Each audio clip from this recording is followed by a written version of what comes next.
Using the EQ is really not as hard as it appears to be sometimes.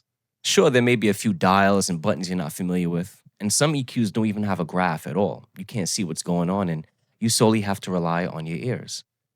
But that's the point of music, isn't it? To know it sounds good. And in this video, I'm going to be showing you how to use an EQ so you know what to listen for and how to use it in a way that brings it into a more intuitive sense versus an intimidating one. So, let's get started. This a Nebula Gray production, babe.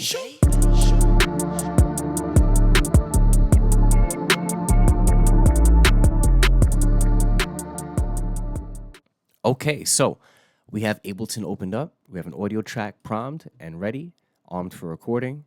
And as you can see, my mic input is showing up through here. I usually have this on auto, but I'm going to leave this for off so my voice doesn't double in the recording. Otherwise, we get something like this, which is not always fantastic. So we're going to do this for now. And in the meantime, I'm going to drop some bars on this real quick. So let me put on my handy dandy headphones and let's get started. Let's give it a quick listen. Take it from halfway.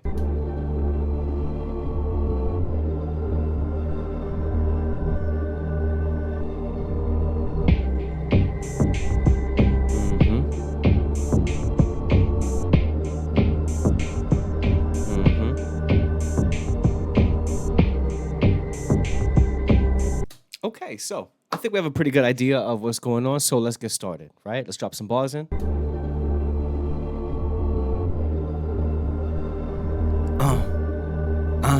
Yeah. Let me interject. Not me getting flashy with my intellect. Not me getting flashy on the internet.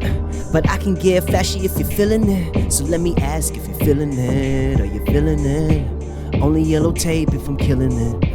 That's a Cobb salad with the vinaigrette. And my appetite's feeling unlimited. I say look at what I did again. In the description you can find my Instagram. So like the video and watch it to the very end. And hit subscribe if you're trying to see me lit again. Shoo!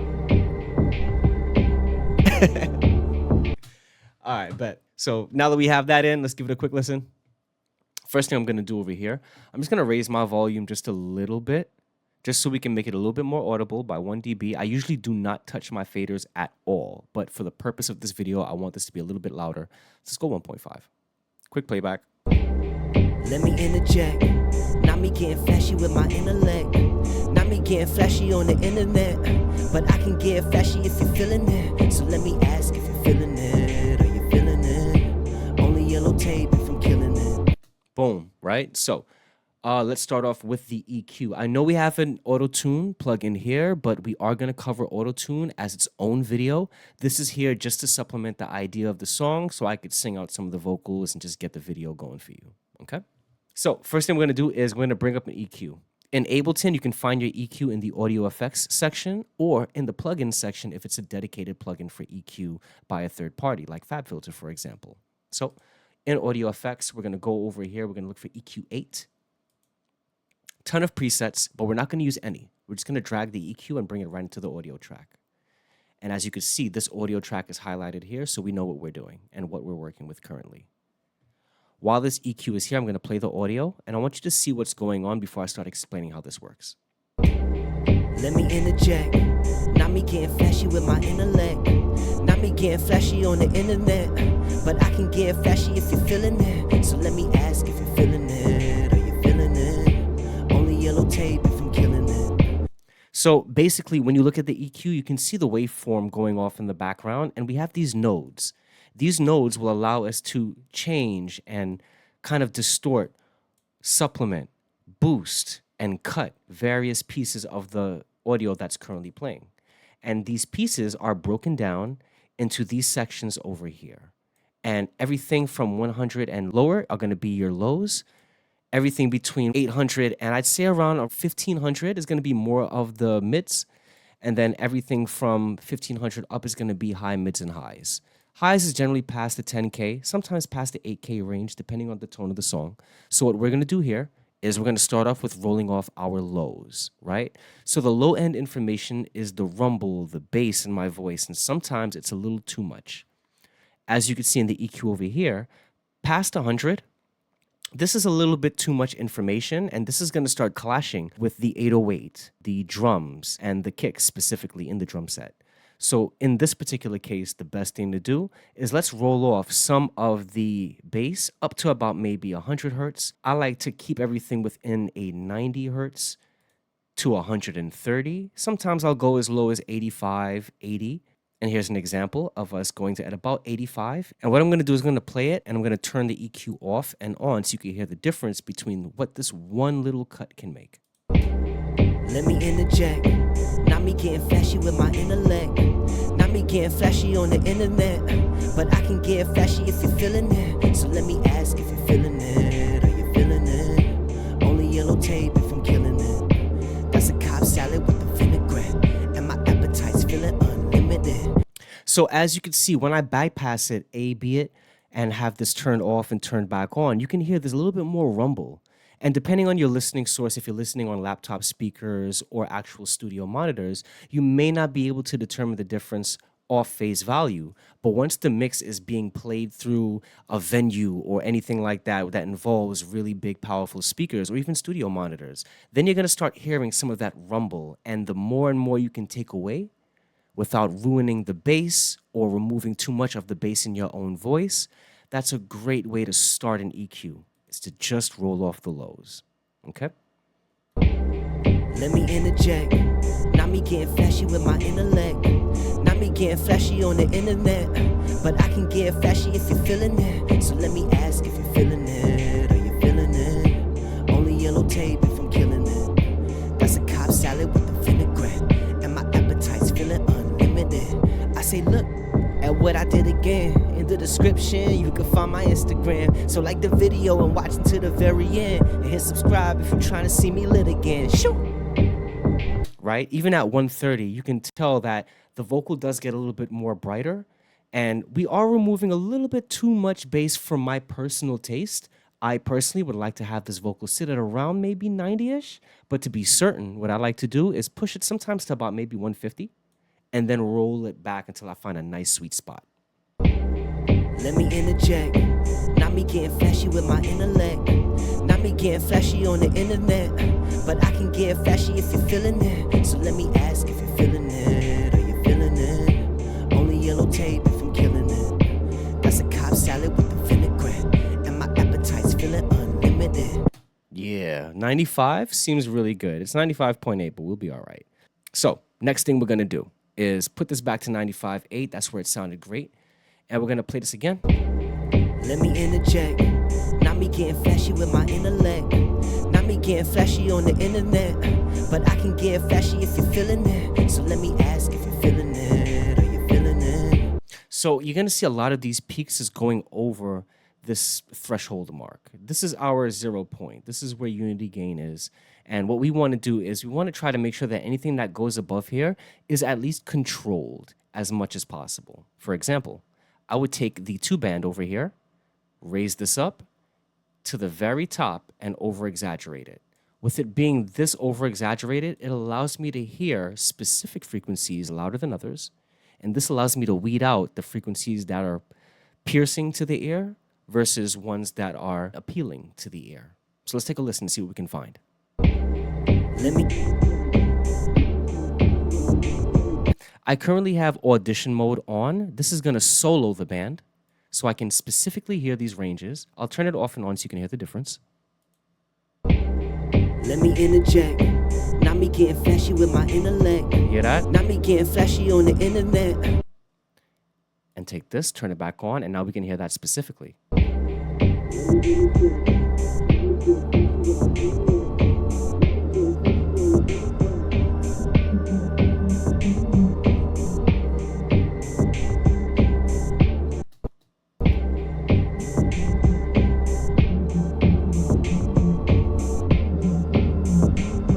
All that is rumble, and we want to take that rumble out. So what I would recommend is a very, very gentle cut. If you're using your stock EQ, you may not have too many dynamic functions, but very, very basic cuts are a great start to just help weed out some of those lower rumbly frequencies. Let me interject. Not me getting flashy with my intellect. Not me getting flashy on the internet. I see one more over here.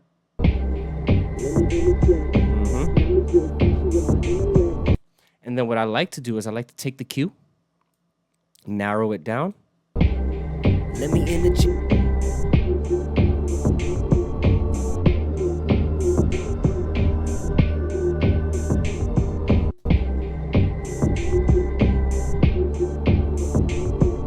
361 seems to be the frequency that carries this rumbly bit.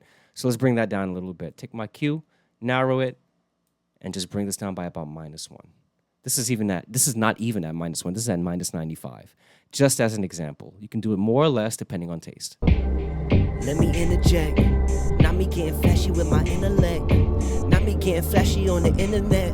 But I can get flashy if you're feeling it. So let me ask if you're feeling it. Are you feeling it? Only yellow tape if I'm killing it. And then when I go into that lower mode, we do have one more over here. So that's an option. We can do that as well and just start targeting them. I can get flashy if you're feeling it. So let me ask if you're feeling it. Right here. And then from there, we would just bring this one down as well. Not too much, just enough. -71, as you can see over here. Band number 4, -95. And band number 2, -93. Very, very gentle. We're not trying to ruin the integrity of it. What we want to do is just make subtle changes to bring balance to it. Now, again, you may want to do this a little bit more. A little bit more or a little bit less, depending on the song, depending on how close you are to the microphone, the size of the room that you're in. All of that is going to contribute to this low-end information, which can add some distortion when you're pairing that with the bass and low end of the kick of the drums, for example, and even the low end of some of the instruments in your melody bus. So, off and on. Let me interject. Not me getting flashy with my intellect. Not me getting flashy on the internet. But I can get flashy if you're feeling it. So let me ask if you're feeling it. Are you feeling it? Only yellow tape if I'm killing it. That's a Cobb salad with the vinaigrette. And my appetite's feeling unlimited. Better. And we didn't even really do much. We didn't boost anything. All we did was subtractive EQ. We took from our total gain and we subtracted volume in specific regions to make sure that those regions that are too bassy for this vocal recorded this close to the mic in a room X big is able to accommodate for. So this is not the end all be all. This formula and these frequency ranges, your room, your studio, your booth, and your recording will all impact this. So I would say listen for these things and look for what peaks the most and just bring it down just a little bit. If you have a dynamic EQ, you can add compression to these specific areas, which can really, really soften those spots and make the vocal so much more appealing without having to add several plugins. But currently, what we have going on is one EQ plugin. Let's close this off. One EQ plugin over here with no boosting. Now, how do you boost? I'll show you. You go over here. Here's how you can add brightness in 2 different ways. 1, you can boost some of the high end. Let me interject. Not me getting flashy with my intellect. Not me getting flashy on the internet. But I can get flashy if you're feeling it. So let me ask if you're feeling it. Are you feeling it? Only yellow tape if I'm killing it. That's a Cobb salad with the vinaigrette. And my appetite's feeling unlimited. So as you can see, when we boost up that brightness, we're also boosting up the S's and T's. But we can account for that when we add a de-esser in our vocal chain a little bit later on. Now, what we're going to do is add the boost on, and we're going to A-B the EQ with it turned on and off as a whole. Let me interject. Not me getting flashy with my intellect. Not me getting flashy on the internet. But I can get flashy if you're feeling it. So let me ask if you're feeling it. Are you feeling it? Only yellow tape if I'm killing it. That's a Cobb salad with the vinaigrette. And my appetite's feeling unlimited. You can hear it. It's brighter. It's cleaner. It feels like a more pronounced vocal that just fits better in the mix. And that's what we're going for. We're just looking to shape the vocal and get it to sit in the mix comfortably where nothing's clashing, nothing's too loud, and we can always volume adjust afterwards, as you could see from this fader over here. And we can even take this, drop this down because we've got some additional brightness. What you can do is instead of the 7-band taking up so much space and being in the 5K range, as you can see in the bottom left corner of my screen, we can push this to around maybe 12K. And this will give a little bit more air to the vocal without it kind of pronouncing the S's and T's so much. Let me interject. Not me getting flashy with my intellect. Not me getting flashy on the internet. But I can get flashy if you're feeling it. So let me ask if you're feeling it. Are you feeling it? Only yellow tape if I'm killing it. That's a Cobb salad with the vinaigrette. And my appetite's feeling unlimited. Nice, right? And I think this fits it a little bit better. But again, you can take that 7-band and boost as much as you want. Let me interject. Not me getting flashy with my intellect. Not me getting flashy on the internet. But I can get flashy if you're feeling it. So let me ask if you're feeling it. Are you feeling it? Only yellow tape if I'm killing it. See how it's different? See how it's not as bright when I move the 7-band all the way to the back, closer to the 7K, 8K range, versus when it was in the sub 1000 range. That means that everything from 599 hertz and above is getting boosted by 3.35 dB. That's a lot. But at the end of the day, this is just to show you how to boost. And personally, I would recommend keeping your boosts between the 8K range and higher. If you feel like 8 is too much, go to 10. If 10 is too much, go to 12. And then from there, work the gain as well. You don't need 3 dB of gain. It just depends on the vocal and the tone that you're trying to bring. With EQs, I use them specifically for cutting and removing bad frequencies that really bother my ear or bother my listener's ear.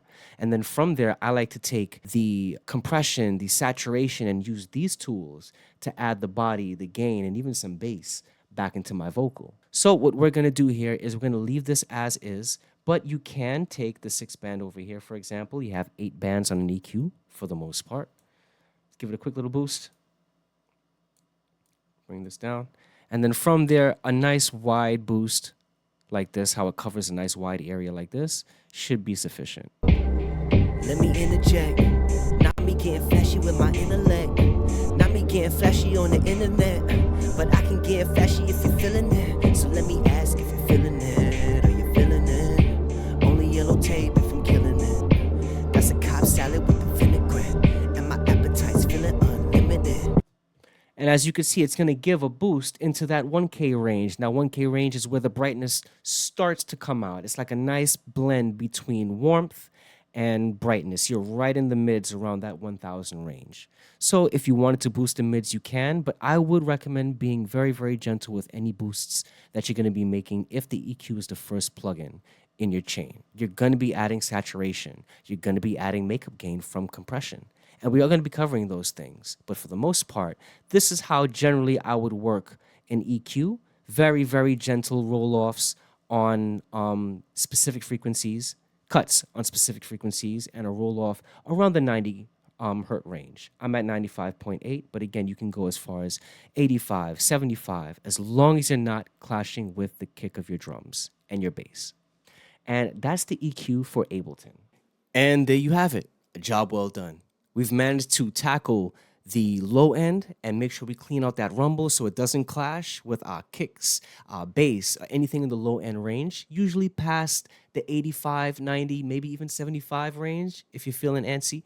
And I would say that we've learned how to boost as well. We've boosted some of the high end to give it that brightness. Usually the 12K range is pretty decent.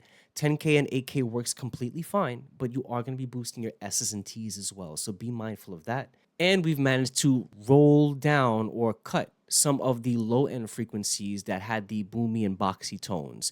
We found that in the 300 hertz range. I think we found one in the 200 hertz range as well, and we're definitely going to find more in the 500 hertz range. But for now, that's how you use an EQ. I hope this video brought you some value. My name is MASON.EXE with Nebula Gray & Company, and I'll catch you in the next one.